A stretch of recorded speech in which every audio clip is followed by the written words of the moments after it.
আপনি এভাবে বলবেন মহিলা মানুষ হয়ে প্রোগ্রাম করতে গিয়ে, বুবু শাড়ি পরে নামাজ পড়লে বুবু ল্যাঙ্গট পড়তে হয়, বুবু নিলে মাটি অভিশাপ করবে, ধর্ম করবে বাপের সম্পত্তি।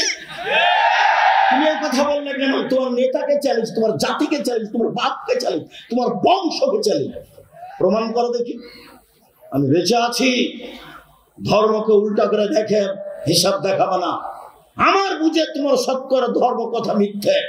ওরা হাজারে আমল লিখেছে, হাজারো কথা মিথ্যে, তোমারও লাখো কথা মিথ্যে। ধর্ম এরকম নয়।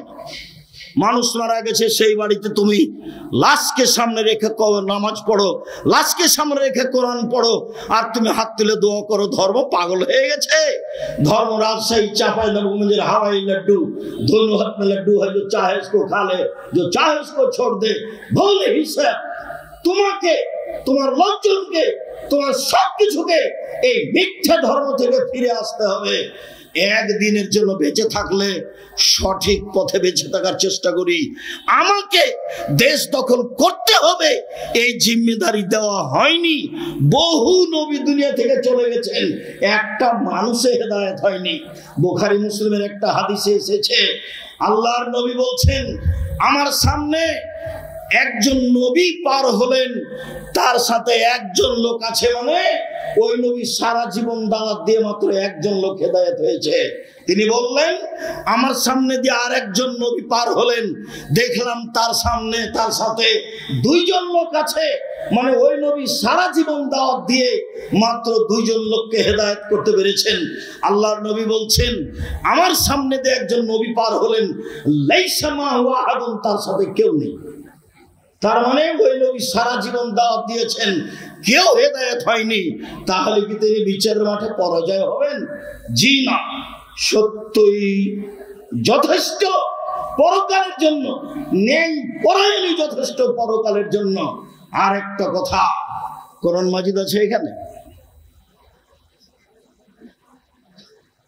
ওখানে আছে। আমি আপনাকে বলি আর একটা কথা, ব্যক্তিত্ব লাগে, স্বাধীনতা লাগে। যখন মূসা আলাইহিস সালামকে আল্লাহ বললেন, মূসা ফেরাউনের কাছে যেতে হবে, সীমা লঙ্ঘন করেছে। মূসা আলাইহিস সালাম বললেন, আমি সাবলীল ভাষায় কথা বলতে পারি না, আমি তার কাছে গিয়ে কথা বলতে পারবো না। তখন আল্লাহ বললেন, মূসা আমি তোমার ভাষা সুন্দর করে দিচ্ছি, তুমি বলো রব্বি ইশরাহ লি সাদরি ওয়া ইয়াসসির লি আমরি ওয়াহলুল উকদাতাম মিন লিসানি ইয়াফকাহু কাওলি। তখন মূসা আলাইহিস সালাম বললেন, আর একটা কথা, ফেরাউনের পক্ষ থেকে আমার উপর একটি হত্যার অভিযোগ আছে। এক থাপ্পড় দিয়ে আমি মানুষকে হত্যা করেছি, আমি তার কাছে গেলে সে আমাকে হত্যা করবে। তখন আল্লাহ বলছেন, মূসা আমি তোমার সাথে আছি, যাও, ফেরাউন কি বলবে সেটা শুনবো, ফেরাউন কি করবে সেটা আমি দেখব। তখন মূসা আলাইহিস সালাম বলছেন, তবু আমার সাহস হচ্ছে না, আমার সাথে আমার ভাই হারুনকে দেন। আল্লাহ বলছেন, ঠিক আছে তাই দিলাম। প্রথম দাবি মেনে নিলাম মূসা, দ্বিতীয় দাবি মেনে নিলাম মূসা, তৃতীয় দাবি মেনে নিলাম মূসা, যাও দুই ভাই মিলে ফেরাউনের কাছে যাও। দুই ভাই মিলে ফেরাউনের কাছে গিয়েই বললেন, বনি ইসরায়েলকে ছেড়ে দিতে হবে, স্বাধীনতা ফিরিয়ে যায়। কোরআন মাজিদ হলে আপনাকে আমি বাস্তব দেখাতাম, বনি ইসরায়েলকে ছেড়ে দিতে হবে, স্বাধীনতা ফিরিয়ে দিতে হবে। এই কথাই বললেন মূসা আলাইহিস সালাম। আগে স্বাধীনতা লাগবে, তারপরে কোনো কথা, আগে ব্যক্তিত্ব লাগবে, তারপরে কোনো কথা। তখন ফেরাউন বলল, কে তুমি? তোমাকে কি আমি আমার বাড়িতে শিশুকালে লালন পালন করিনি? তুমি কি বহু বছর আমার মাঝে থাকনি? তুমি যা করেছো তা করেছো, তুমি মানুষ হত্যা করেছো, তুমি বড় অকৃতজ্ঞ। তখন মূসা আলাইহিস সালাম বললেন, জি আমি যা করেছি তা করেছি, আমি এক থাপ্পড়ে মানুষ হত্যা করেছি, তখন আমি ভুল পথে ছিলাম। তোমার ভয়ে আমি দেশ ছেড়েছি। আমার প্রতিপালক আমাকে নবী করেছেন, জ্ঞানে গুণে পূর্ণ করেছেন। তুমি আমার প্রতি অনুগ্রহ করেছ, শিশুকালে আমাকে লালন পালন করেছ, বহু বছর তুমি তোমার বাড়িতে আমাকে রেখেছ। তুমি আমার প্রতি অনুগ্রহ করে তুমি খোঁটা দিয়েছ, খোঁটা দিয়ে তুমি বনী ইসরায়েলকে দাস দাসীতে পরিণত করেছ। তুমি বড় উদ্ধত স্বৈরাচার সীমা লঙ্ঘন করেছ। এই কথা মুসা আলাইহিস সালাম বললেন। আমি এই দুইটি নবীর দুইটি কথা বলে আব্দুল্লাহর বক্তব্যগুলি আপনাকে আবারও স্মরণ করতে বলছিলাম। স্বাধীনতা লাগে, ব্যক্তিত্ব লাগে, বিশ্বাসঘাতকতা ত্যাগ করতে হয়। 12 বছর নয়, বহুদিন পরে ইউসুফ আলাইহিস সালাম বলছেন জুলাইখাকে জাতির সামনে ঘোষণা দিতে হবে, অন্যায় আমি জুলাইখা করেছি, ইউসুফ করেনি। সম্মানিত দিনী ভাই বোন, আমার এখানে জরুরি কয়েকটি কথা, দয়া করে যে যেখানে আছেন দিনী ভাই বোন, আত্মীয় স্বজন, এলাকাবাসী, দেশবাসী, আপনাদের ভালোবাসার খাতিরে আব্দুল্লাহ আব্দুর রহমান আব্দুর রহিমকে দেখবেন আশা করে এসেছেন। দেবীনগরের সন্তান তারা, আপনার সন্তান তারা, আপনাদের ভাই তারা, আপনাদের ভাতিজা তারা। নিজের ছেলের উপরে ভালোবাসা যেমন, তাদের উপরে আপনাদের ভালোবাসা তেমন। এটাই কামনা করো তো তাদের জন্য আমি আপনাদের কাছে দোয়ার দাবি রাখি এই মর্মে যে আল্লাহ যেন তাদের খিদমতকে কবুল করেন, আল্লাহ যেন তাদেরকে জাতির সামনে গ্রহণীয় করেন, আল্লাহ যেন তাদেরকে তাকওয়া ভিক্ষা দেন, পরহেজগারিতার ভিত্তিতে জাতির সামনে কোরআন এবং সহিহ হাদিস পেশ করবে, জাতির ভবিষ্যৎ কল্যাণ নিয়ে তারা আলোচনা করবে, জাতিকে পরকালমুখী করবে। এইটাই আমি দিন রাত আল্লাহকে বলছি। আমি যেটা আরো চেয়েছি, আমার মনে বড় সাধ, আমি এই দেশের মাটিতে উন্নত মানের প্রতিষ্ঠান গড়ব ইনশাআল্লাহ, যেখানে ছেলে মেয়ে বাংলা, ইংরেজি, আরবি উন্নত মানের শিক্ষা অর্জন করে জাতির অন্যায়ের বিরুদ্ধে লড়বে, মুখে কলমে মিডিয়ায় লড়বে ইনশাআল্লাহ। এই সুবাদে দিন কাটাচ্ছি। জামিয়া সালাফিয়া ডাঙ্গিপাড়া পাওয়া রাজশাহী প্রায় 40 বিঘা জমির উপরে অবস্থান করে। জামিয়া সালাফিয়া তানোর রাজশাহী, এইটা প্রায় 60 থেকে 70 বিঘা জমির উপরে নির্মাণ হতে যাচ্ছে। জামিয়া সালাফিয়া রূপগঞ্জ, নারায়ণগঞ্জ, ঢাকা প্রায় 100 বিঘা জমির উপরে অবস্থান করে। জামিয়া সালাফিয়া দিনাজপুর তেঘরা, এটা প্রায় 20 বিঘা জমির উপরে অবস্থান করে। জামিয়া সালাফিয়া চট্টগ্রাম রেডি আছে, চলমান হয়নি। জামিয়া সালাফিয়া বরিশাল চলমান আছে। জামিয়া সালাফিয়ার জন্য কুষ্টিয়ায় জমি কিনা আছে। জামিয়া সালাফিয়ার জন্য যশোরে জমি আছে। জামিয়া সালাফিয়ার জন্য ফেনীতে জমি আছে। জামিয়া সালাফিয়ার জন্য বগুড়ায় জমি আছে। জামিয়া সালাফিয়ার জন্য ময়মনসিংহ জেলায় জমি আছে। জামিয়া সালাফিয়ার জন্য কুমিল্লায় জমি প্রস্তুত আছে। সারা দেশ জুড়ে বড় বড় জেলায় জামিয়া সালাফিয়া গড়ব ইনশাআল্লাহ। সারা দেশ জুড়ে মক্তব পরিচালনা করব ইনশাআল্লাহ, যেখানে ছেলে মেয়ে আকীদা সংশোধন করবে এবং নিজেকে মুক্তি করবে গোলামি থেকে। লন্ডন আমেরিকায় যাই, যেতেই মিথ্যা কথা বলা লাগে, ওই দেশে গিয়ে সুদ নিয়ে জীবিকা নির্বাহ করা লাগে, মিথ্যা করে একটা মেয়েকে বিবাহ করা লাগে, তাহলে 2 জন লোকের ভাতা পাওয়া যায় এমনিতে। বউ সাজে যে সেও টাকা পায়, বউ সাজায় যে সেও টাকা পায়। ভিত্তি হচ্ছে সুদের উপরে, চলা ফিরা হচ্ছে মিথ্যার উপরে। বিদেশে গিয়ে দিন ধর্ম বিক্রি করে, স্বাধীনতা বিক্রি করে মুসলিম দিন কাটায়। পদ্মা সেতু তৈরি করে বিদেশের লোক, বাংলাদেশের লোক তারা লেবার হিসাবে কাজ করে। আমাকে বলছে, আব্দুল রাজ্জাক সাহেব, আপনি জামিয়া সালাফে সায়েন্স খুলেন না কেন? আমার জন্মভূমি দেবনগরে সায়েন্স আছে, এদেশের বড় বড় স্কুলে সায়েন্স আছে, তার ছেলের ফলাফল কি আমাকে শোনান।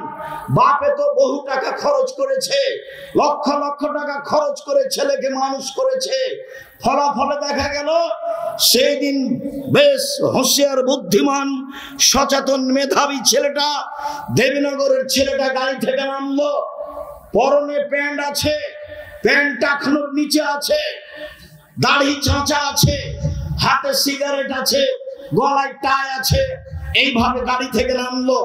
একটু পরে গাড়ি থেকে নামলো বৌমা, হালকা হালকা গায়ে কাপড় আছে। একটু পরে নাতনি গাড়ি থেকে নামলো, পুতিন গাড়ি থেকে নামলো, গায়ে কাপড় নেই। দেখি গাড়ির পিছন দিকে কুকুর আছে। বলেন টাকাটার অবস্থা কি হলো? এরই নাম সায়েন্স। এবার আপনি দেখতে পারেন বাড়ি যান ঢাকায়, ঢাকায় আপনার ওই পিজি হাসপাতালে ছেলে প্রতি মাসে 3 লক্ষ টাকা মাসে বেতনে চাকরি করে। প্রেসক্রিপশন ওই কোম্পানি লিখেছে যে কোম্পানি তাকে টাকা দেয়। ও জানে এর চেয়ে ওষুধ ভালো আছে। ও তো শয়তান, ও একটা আস্ত শয়তান, ও একটা প্রতারক। আপনারা বাপ মা প্রতারক। আপনি আপনার ছেলেকে কবর দিয়েছেন। এই জাতিও শিক্ষিত, এই ব্যক্তিও শিক্ষিত। এই ছেলে মেয়ের কি উপকার করতে পারে? আমার নামে 5,000 কোটি টাকার মামলা হবে কেন? আমি ঠাকুরের কি করেছি? ঠাকুর বলেছে, ও কালিমা তোমার আকাশ, ও মা তোমার বাতাস। আমি বলেছি, ও ঠাকুর তোর বাপের আকাশ, কালিমার বাপের আকাশ। ঠাকুর জাতির শত্রু, ঠাকুর বাঙালির শত্রু, ঠাকুর জাতির শত্রু, ঠাকুর বাঙালির শত্রু, ঠাকুর ঢাকা বিশ্ববিদ্যালয়ের শত্রু, ঠাকুর বাংলা ভাষার শত্রু। আরে ঠাকুর হলো ইংরেজদের দালাল। যেদিন আমি মুসলিম ইংরেজদের নির্যাতনে জেলে আছি, সেই দিন ঠাকুর লন্ডনে মেরে মেরে দেখছে কি ব্যাপার, কিসের বস্তায় এগুলি? বেগম রোকেয়া নিন্দা করছে আপনাকে। বেগম রোকেয়া শিক্ষিতা মহিলা হতো কিভাবে? আপনি তার বইটা পড়ে দেখেন, থুথু দিতে হবে। আমি বললাম, ও কাজী সাহেব, আপনার যে খাতার ব্যক্তিগত স্টেশনের জন্য আছে, ওইটাকে আমি টয়লেট পেপার হিসাবে ব্যবহার করা পছন্দ করি না। কেন? ওতে 4 জনের সাক্ষী আছে। 4 জনের সাক্ষী জেনা প্রমাণ করা লাগে। জেনা প্রমাণ করতে কয়জন সাক্ষী লাগে? 4 জন। তো বিবাহতে তো আল্লাহর নবী 2 জনের কথা বলেছেন। তো এটা কি জেনা প্রমাণ করছেন না বিবাহ? তো বলেন তো আপনার খাতা খান কেমনে চলতে পারে? কিভাবে চলতে পারে? মানে আব্দুল্লাহ যেটা বললো সব কিছুই মিথ্যার উপরে চলছে, সবকিছু। যেটা আমি বলেছি আমার দেবনগর জন্মভূমি গ্রাম হিসাবে, যে দেখো ডুলি বিবি প্রথা এমন ভাবে ভুলে যেতে হবে, ডুলি বিবি শব্দটার মুখের উপরে পেশাব করে দিতে হবে। আজ থেকে নিয়ে 20 বছর পরে কোন ছেলে কোন মেয়ে যদি বলে ডুলি বিবি, তাহলে আরো 5 জন যেন বলে ডুলি বিবি কি গো, ডুলি বিবি কি? তার মানে কি? এটা যেন বলে, এমন ভাবে ভুলে যেতে হবে। মারিয়াম জন বলছে, মাসিয়াম মানসিয়া, আমি জাতির অন্তর থেকে মুছে যেতে চাই। আরে ছি ছি ছি, আমি মারিয়াম, আমার বিবাহ হয়নি, আমার স্বামী নেই, আমি জেনাও করিনি। আমি ঈশাকে জাতির সামনে কি দিয়ে বুঝাবো? আমি ঈশাকে জাতির সামনে কি দিয়ে বুঝাবো? আমি যখন ঈশাকে নিয়ে গ্রামে গেলাম, গ্রামের লোক ঠিকই বললো, ছি ছি ছি ছি ছি, তোমার মা কত ভালো মানুষ, জেনা করেনি। আরে তোমার বাপ কত ভালো মানুষ, কোনোদিন জেনায় লিপ্ত হয়নি। আর তুমি তার মেয়ে জেনা করেছো, অবৈধ সন্তান কাঁধে করে গ্রামে নিয়ে এসেছো। আগে এই বাক্য বলেছিলেন মারিয়াম, আল্লাহ কুনতু নাসিয়াম মানসিয়া, আমি এমন হতে চাই, মানুষের অন্তর থেকে মুছে যেতে চাই, মানুষ যেন কেউ না জেনে মারিয়ামকে। ডুলি বিবি তেমন শব্দ ভুলে যেতে হবে। যদিও আমি বলেছি চাঁপাইনবাবগঞ্জ জেলার বিবাহের শুরু থেকে শেষ পর্যন্ত একটা কাজও জায়েজ নয়, আমার জানা অনুপাতে একটা কাজও জায়েজ নয়। এখন নতুন কোনটা হলো নাকি, মৌলানা খাড়গাঁয়, মৌলানা নামটা এখন ভুলে যাচ্ছে, আমার চাচাতো ভাইয়ের বিবাহ পড়ালেন। বিবাহ পড়ে বদরের আব্বা,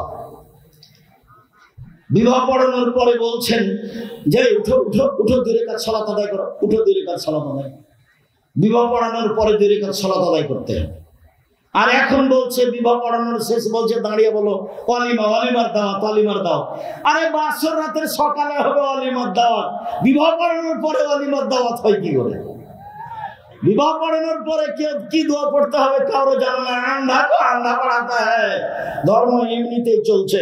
সম্মানিত দিনী ভাই বোন, আমি আপনাদের এখানে যেটা বলতে চাইছি, এই দেশে দুর্নীতি, শয়তানি, ধোঁকাবাজ, রাহাজানি, লুটতরাজ, অবিচার, মারামারি, অন্যায়, পাড়া প্রতিবেশীর সাথে দুরাচার, এইসব গতিবিধি জোরালো ভাবে শক্তি প্রয়োগ করে কলা কৌশলে বন্ধ করতে হবে। এইসব কলা কৌশলে বন্ধ করতে হবে। সম্মানিত দিনী ভাই বোন, আমি এখানে কয়েকটি হাদিস, কয়েকটি আয়াত আফসানসে পেশ করি। পেশ করার পূর্বে বলে, এই ছেলে বসো, পরিবেশ নষ্ট করতে চাচ্ছ কেন?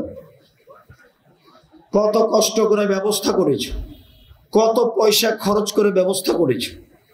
আসার পর থেকে কতজন আমাকে অনুরোধ করছে আপনি আমাদের গ্রামের মানুষ কেন আসবেন না, কিন্তু আমি যে আসতে পারবো না এটা যে বুঝাতে চাচ্ছি তো বুঝতে চাই না। তো এত কষ্ট করে এসেছি, সবাই এসেছি। আর আমি ছিলাম গত রাত্রে কুমিল্লায়, প্রতিষ্ঠানে এসেছি, ক্লাস করেছি, অনেক প্রয়োজনীয় কাজ করেছি, তারপরে আমি এসেছি। আমি ক্লান্ত হলাম না, আপনি আমাকে ক্লান্তি দেখাচ্ছেন? চায়ের স্টলে বসে আছেন কেন? আপনার লজ্জা হয় না কেন? শরম হয় না কেন? আমি এখানে কথা বলি, আপনি চায়ের স্টলে বসে আছেন মানে আপনার লজ্জা হয় না কেন? আপনার শরম হয় না কেন? আপনার হায়া হয় না কেন? আপনার ইতস্তবোধ হয় না কেন? আপনি আমাকে কি দেখাতে চাচ্ছেন? বিদ্যা দেখাতে চাচ্ছেন? পয়সা দেখাতে চাচ্ছেন? জি না, ভুল হিসাব, সিদ্ধান্ত পরিবর্তন করতে হবে। আপনি মেয়ে মানুষ, ঢং ঢং করে এসেছেন গল্প করতে করতে, আবার ঢং ঢং করে চলে গেলেন কেন? আমি তো আপনার জন্য এসেছি, আব্দুল্লাহ তো আপনার জন্য এসেছে, আপনি চলে গেলেন কেন? বাইরে 4-5 জনের সাথে গল্প করছেন কেন? মহিলা মানুষ, আপনার লজ্জা হয় না? ও আপনার ভাই, কে বললো ওটা ভাই? আপনার চাচাতো ভাই। আপনি চাচাতো ভাইয়ের সাথে গল্প করেন কি করে? কিসের তাহাজ্জুদ দেখেন আপনি, হজ দেখেন আপনি, বোরখা দেখেন আপনি? এই নোংরামি, এই শয়তানি, এই বেহায়াই ত্যাগ করুন। সম্মানিত দিনী ভাই বোন, এগুলো হলো পশু প্রাণীর কাজ, গরু ছাগলের কাজ, কুকুর শ্রেণীর কাজ। আল্লাহ তাআলা বলেন, বুঝে না ওরা, অন্তর আছে বুঝে না, দেখে